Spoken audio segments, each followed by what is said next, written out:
200 ರೂಪಾಯಿ ಆದರೂ ಚಿಂತೆ ಇಲ್ಲ, ನಡ್ಕೊಂಡೋಗಿ ಓಟ್ ಹಾಕ್ತೀನಿ, ಕುಂಡ್ಕೊಂಡೋಗಿ ಓಟ್ ಹಾಕ್ತೀನಿ ಅನ್ನೋರು ದಯವಿಟ್ಟು ಈ ವಿಡಿಯೋವನ್ನು ನೋಡಲೇಬೇಡಿ. ನೀವು ಇಂತಹ ಕೆಲಸವನ್ನು ಮಾಡಿದ್ಕೇನೆ ಇವತ್ತು ಸಾಮಾನ್ಯ ಜನರು ಬದುಕೋದಕ್ಕೆ ಕಷ್ಟಪಡ್ತಾ ಇದ್ದಾರೆ. ಸೊ ನಾನು ಈ ಮಾಹಿತಿಯನ್ನು ಮೆದುಳು ಹಡ ಇಟ್ಟಿರೋ ನಿಮ್ಮಂಥ ಭಕ್ತರಿಗೆ ಅರ್ಥ ಮಾಡಿಸಿ ಪ್ರಯೋಜನ ಇಲ್ಲ ಅಂತ ಅಂದ್ಕೊಂಡಿದ್ದೇನೆ. ಹೀಗಾಗಿ ನಮ್ಮನ್ನು ಇಷ್ಟಪಡುವ, ನಮ್ಮ ಸುದ್ದಿಗಳನ್ನು ಮೆಚ್ಚಿಕೊಳ್ಳುವ ನಮ್ಮ ಪ್ರೀತಿಯ ವೀಕ್ಷಕರಿಗೆ ಯುದ್ಧದ ಎಫೆಕ್ಟು ಏನೇನಾಗ್ತಾ ಇದೆ ಅಂತ ಹೇಳ್ತಾ ಹೋಗ್ತೀನಿ. ಫಸ್ಟ್ ಕನ್ನಡಕ್ಕೆ ಸ್ವಾಗತ. ನಾನು ಉಮರ್ ಫಾರೂಕ್. ಎಲ್ಲೋ ಸಾವಿರಾರು ಕಿಲೋಮೀಟರ್ ದೂರದಲ್ಲಿ ಗಲ್ಫ್ ರಾಷ್ಟ್ರಗಳಲ್ಲಿ ಬಾಂಬ್ ಕ್ಷಿಪಣಿಗಳ ಸದ್ದು ಮೊಳಗ್ತಾ ಇದ್ರೆ ಅದರ ನೇರ ಹೊಡೆತ ಬೀಳ್ತಾ ಇರೋದು ನಮ್ಮ ಕರುನಾಡಿನ, ಅದರಲ್ಲೂ ವಿಶೇಷವಾಗಿ ಬೆಂಗಳೂರಿನ ಜನಸಾಮಾನ್ಯರ ಹೊಟ್ಟೆಯ ಮೇಲೆ. ಕಳೆದ 11 ದಿನಗಳಿಂದ ಇರಾನ್, ಅಮೆರಿಕ ಮತ್ತು ಇಸ್ರೇಲ್ ನಡುವೆ ನಡೀತಾ ಇರುವ ಭೀಕರ ಯುದ್ಧದ ಎಫೆಕ್ಟು ಈಗ ಭಾರತವನ್ನು ತಲ್ಲಣಗೊಳಿಸ್ತಾ ಇದೆ. ಬರೀ ತಲ್ಲಣ ಅಷ್ಟೇ ಅಲ್ಲ, ಬೆಲೆ ಏರಿಕೆಯ ಸುನಾಮಿಯನ್ನೇ ಎಬ್ಬಿಸಿದೆ. ಒಂದು ಕಡೆ ಗ್ಯಾಸ್ ಸಿಲಿಂಡರ್ ಬೆಲೆ ಗಗನಕ್ಕೇರ್ತಾ ಇದ್ದರೆ ಇನ್ನೊಂದು ಕಡೆ ಹೋಟೆಲ್ಗಳು ಮುಚ್ಚುವ ಭೀತಿ ಎದುರಾಗಿದೆ.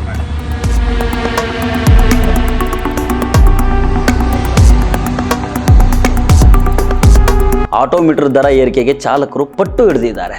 ಈ ಯುದ್ಧಕ್ಕೂ ನಮ್ಮ ಬೆಂಗಳೂರಿನ ದಿನನಿತ್ಯದ ಬದುಕಿಗೂ ಏನು ಸಂಬಂಧ?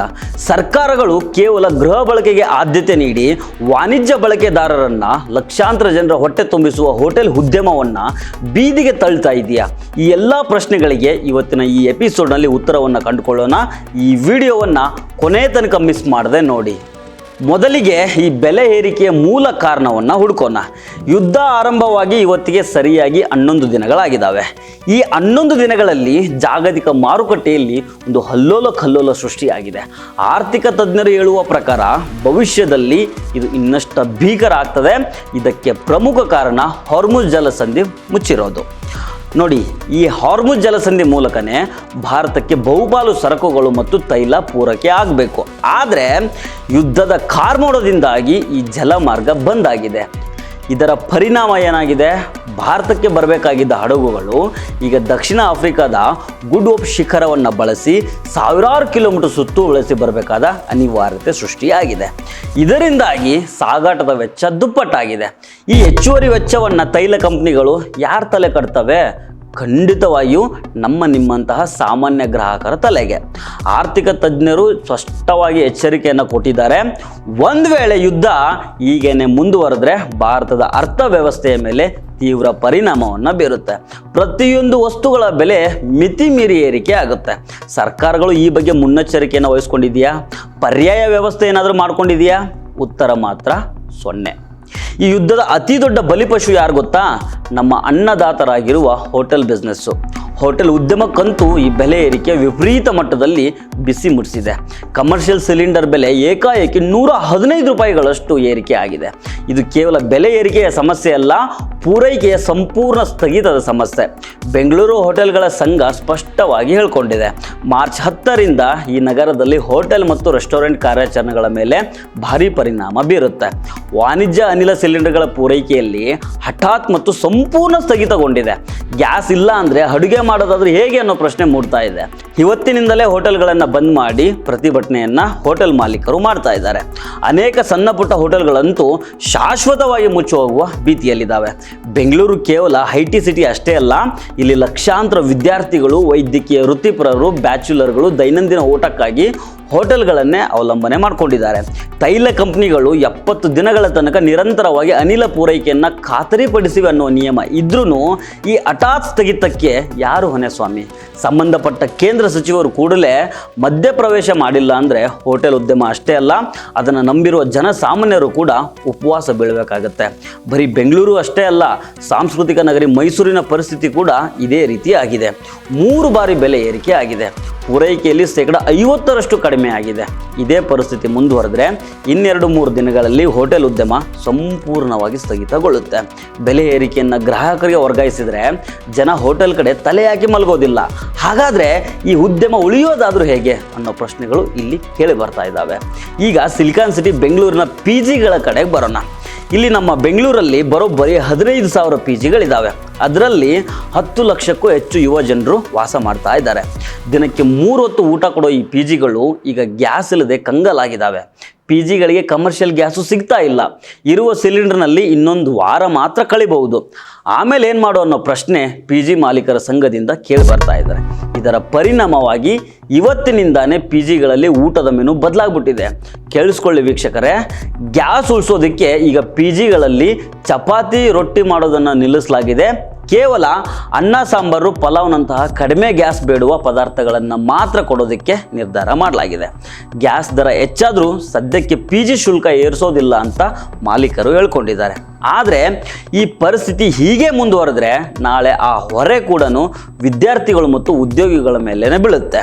ಸರ್ಕಾರಗಳು ಕೇವಲ ಗೃಹ ಬಳಕೆಗೆ ಆದ್ಯತೆ ನೀಡಿದರೆ ಈ 10 ಲಕ್ಷ ಜನರಿಗೆ ಊಟ ಹಾಕೋರು ಯಾರು? ಇವರ ಹೊಟ್ಟೆ ಹಸಿವು ಸರ್ಕಾರಕ್ಕೆ ಕಾಣಿಸ್ತಾನೆ ಇಲ್ವೇನೋ. ಗ್ಯಾಸ್ ಬಿಕ್ಕಟ್ಟು ಕೇವಲ ಅಡುಗೆ ಮನೆಗೆ ಮಾತ್ರ ಸೀಮಿತ ಆಗಿಲ್ಲ, ರಸ್ತೆಗೂ ಬಂದ್ಬಿಟ್ಟಿದೆ. ಯುದ್ಧದ ನೆಪದಲ್ಲಿ ಆಟೋ LPG ದರ ರಾತ್ರೋರಾತ್ರಿ ಗಗನಕ್ಕೇರಿದೆ. ಈ ಮೊದಲು ಲೀಟ್ರಿಗೆ ಕೇವಲ 58 ರೂಪಾಯಿ ಇದ್ದ ಆಟೋ LPG ನಂತರ 59 ರೂಪಾಯಿ ಆಯಿತು. ಆದರೆ ಈಗ ಕೆಲ ಬಂಕ್ಗಳಲ್ಲಿ 69.74 ರೂಪಾಯಿ ಆಗಿದೆ. ಅಂದರೆ ಬರೋಬ್ಬರಿ 10 ರಿಂದ 20 ರೂಪಾಯಿಗಳು ಏರಿಕೆ ಆಗಿದೆ. ಇದರ ಪರಿಣಾಮ ಏನಾಗಿದೆ ಗೊತ್ತಾ? ಆಟೋ ಮತ್ತು ಕ್ಯಾಬ್ ಚಾಲಕರು ರೊಚ್ಚಿಗೆದ್ದುಬಿಟ್ಟಿದ್ದಾರೆ. ತಕ್ಷಣ ಆಟೋ ಮೀಟರ್ ದರ ಏರಿಕೆಗೆ ಅನುಮತಿ ನೀಡಿ, ಇಲ್ಲ ಅಂದರೆ ನಾವು ಆಟೋಗಳನ್ನು ಬಂದ್ ಮಾಡ್ತೀವಿ ಅಂತ ಎಚ್ಚರಿಕೆಯನ್ನು ಕೊಟ್ಟಿದ್ದಾರೆ. ಈಗಾಗಲೇ ಆಟೋ ಕ್ಯಾಬ್ ಬುಕ್ ಮಾಡಿದರೆ ಚಾಲಕರು ಪ್ರತಿ ಕಿಲೋಮೀಟರ್ಗೆ 10 ರಿಂದ 20 ರೂಪಾಯಿ ಎಕ್ಸ್ಟ್ರಾ ಹಣವನ್ನು ಕೇಳ್ತಾ ಇದ್ದಾರೆ. ಮುಂದಿನ ವಾರದಿಂದ ಈ ದರ ಮತ್ತಷ್ಟು ಏರಿಕೆಯಾಗುವ ಸಾಧ್ಯತೆ ಇದೆ ಅಂತ ತಜ್ಞರು ಹೇಳ್ತಾ ಇದ್ದಾರೆ. ಒಟ್ಟಿನಲ್ಲಿ ಕೆಲಸಕ್ಕೆ, ಕಚೇರಿಗೆ, ಶಾಲೆಗೆ ಹೋಗೋ ಪ್ರತಿಯೊಬ್ಬ ಪ್ರಯಾಣಿಕನ ಜೇಬಿಗೆ ಈ ಯುದ್ಧ ಕತ್ತರಿಯನ್ನು ಹಾಕ್ತಾ ಇದೆ. ಪರಿಸ್ಥಿತಿ ಕೈ ಮೀರ್ತಾ ಇರೋದನ್ನು ಅರ್ಥಕೊಂಡ ನಮ್ಮ ರಾಜ್ಯ ಸರ್ಕಾರ ಈಗ ಎಚ್ಚೆತ್ತುಕೊಂಡಿದೆ. ಕೇಂದ್ರ ಪೆಟ್ರೋಲಿಯಂ ಮತ್ತು ನೈಸರ್ಗಿಕ ಅನಿಲ ಸಚಿವಾಲಯ ಇತ್ತೀಚೆಗೆ ಒಂದು ವಿವಾದಾತ್ಮಕ ಆದೇಶವನ್ನು ಹೊರಡಿಸಿತ್ತು. LPG ಉತ್ಪಾದನೆಯಲ್ಲಿ ಗೃಹ ಬಳಕೆಗೆ ಮಾತ್ರ ಆದ್ಯತೆ ನೀಡಿ ಅನ್ನೋದು ಆ ಆದೇಶ. ಈ ಆದೇಶವೇ ಈಗ ಕಮರ್ಷಿಯಲ್ ಗ್ಯಾಸ್ ಕೊರತೆಗೆ ಪ್ರಮುಖ ಕಾರಣ ಆಗಿದೆ. ಈ ಬಗ್ಗೆ ನಮ್ಮ ಮುಖ್ಯಮಂತ್ರಿ ಸಿದ್ದರಾಮಯ್ಯನವರು ಕೇಂದ್ರ ಸಚಿವ ಹರ್ದೀಪ್ ಸಿಂಗ್ ಪುರಿ ಅವರಿಗೆ ತುರ್ತು ಪತ್ರ ಬರೆದು ತಕ್ಷಣ ಮಧ್ಯಪ್ರವೇಶ ಮಾಡುವಂತೆ ಆಗ್ರಹ ಮಾಡಿದ್ದಾರೆ. CM ಅವರು ತಮ್ಮ ಪತ್ರದಲ್ಲಿ ಸ್ಪಷ್ಟವಾಗಿ ಅಂಕಿಅಂಶಗಳನ್ನು ಮುಂದಿಟ್ಟಿದ್ದಾರೆ. ಸಾಮಾನ್ಯವಾಗಿ ನಮ್ಮ ರಾಜ್ಯಕ್ಕೆ IOCLನಿಂದ ಪ್ರತಿದಿನ 500 ರಿಂದ 550 ಮೆಟ್ರಿಕ್ ಟನ್ನು, HPCLನಿಂದ 300 ಮೆಟ್ರಿಕ್ ಟನ್ನು, BPCLನಿಂದ 230 ಮೆಟ್ರಿಕ್ ಟನ್ ಕಮರ್ಷಿಯಲ್ ಗ್ಯಾಸು ಪೂರೈಕೆ ಆಗ್ತಾ ಇತ್ತು.